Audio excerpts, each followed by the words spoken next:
It was not a game. That rewired my shit. I had to fall back. It set me back daylight savings time.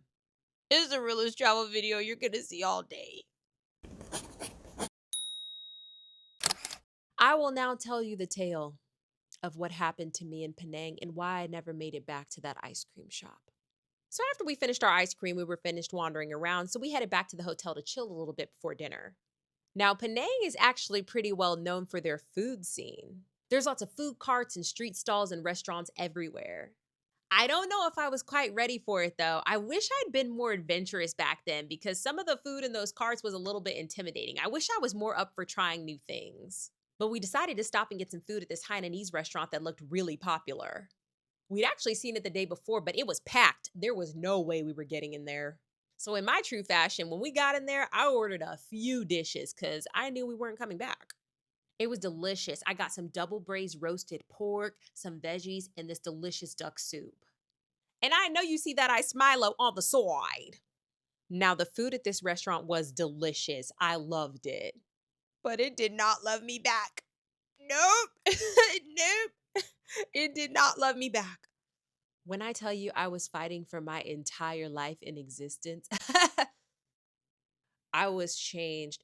I'd never experienced diarrhea to that degree in my entire life. In my entire life. Not then, in my whole 29 years of life, and not even until now, in my 35, almost 36 years of life. It was not a game. That rewired my shit. I had to fall back. It set me back daylight savings time. I had made the cardinal mistake of consuming the water via the soup. Look at me, trying to be adventurous. Now, bear with me. It's about to get a little bit personal. Let's just say that the evening that followed and the entire next 24 hours after that, Montezuma got his revenge. They say that it's always darkest before the dawn. They say that every cloud has a silver lining. And there's truth to that. Because while it was very dark before the dawn, there was a silver lining to that cloud. Because had I not endured those trials and tribulations, I would have never been exposed to the miracle that is the bidet. I will always be thankful and indebted to Penang for introducing me to this lovely invention. Listen, I had to get well acquainted with that bidet. There was no other way. I don't know why, as an American, we're so conditioned to be weirded out by them. Again, this was in 2019. Back then, and heck, even now, they're really not all that common in America. People will have them in their personal homes, but to see them in like a public bathroom, absolutely not. Like, a lot of people are not fully hip to how they actually work. A lot of people's only reference to what a bidet actually does comes from like movies and slapstick comedy. Someone tries to turn on the bidet, they don't know how it works, so a stream just comes shooting out of the toilet. It goes everywhere. Someone slips and falls and busts their ass. We don't have a lot of reference for it here. So previously, I had never really understood how it worked, and I was like, well, I don't think I'll ever really need one. But for the crime scene that ensued in my poor bathroom in that poor hotel room, as a result of whatever evil bacteria colonized my intestines, it simply was not an option. I simply could not continue with the toilet paper, mama. It was both a comfort issue and a quantity issue because there's only so much wiping you can do. I was going through it.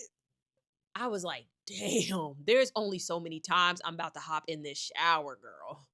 I looked over to that sprayer and I said, oh my God, you will be my salvation. I gave in. I said, let me see what she's giving. And baby, did she give? Oh, she gave. We touched down and immediately have that installed in the home, in the home, in the marital home, because we realized this was just something we could not live without. We were living in ignorance and fear, and we saw the light, and you can too.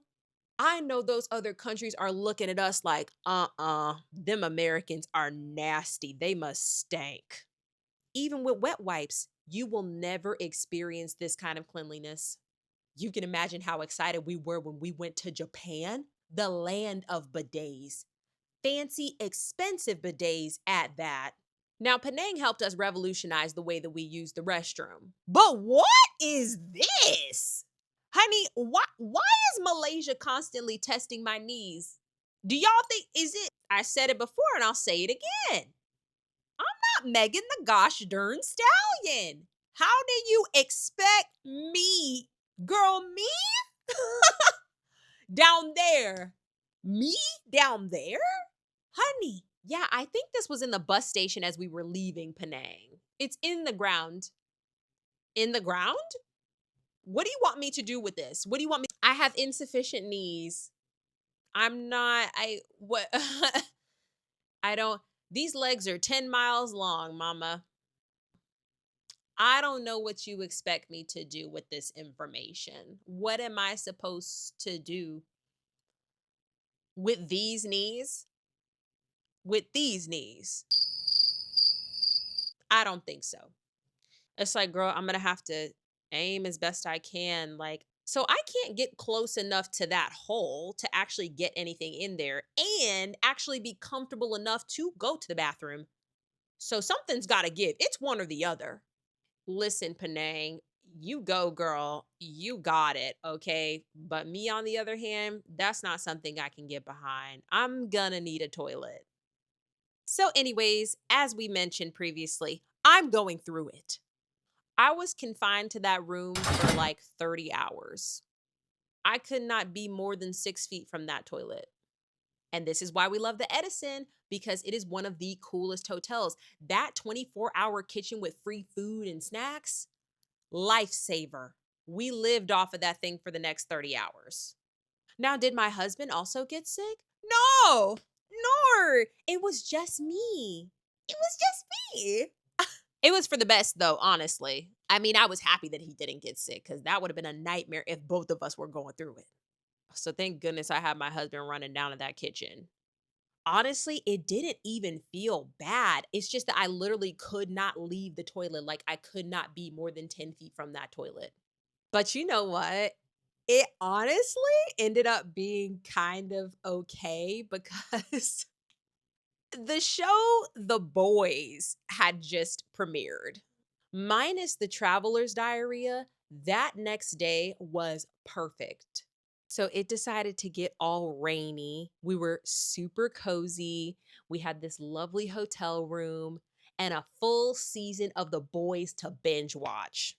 We actually look back on that day with so much fondness. It was so cozy. We were being couch potatoes. We were obsessed with this show. Like, we could not stop watching it. We had that lovely kitchen. Dude, that was one of our favorite days on the vacation. Luckily, we did get to spend just a few more moments in Penang that morning before our bus ride back to KL later that afternoon. So I'll see you next time. We'll wrap up Penang and you can hear my final thoughts on Malaysia.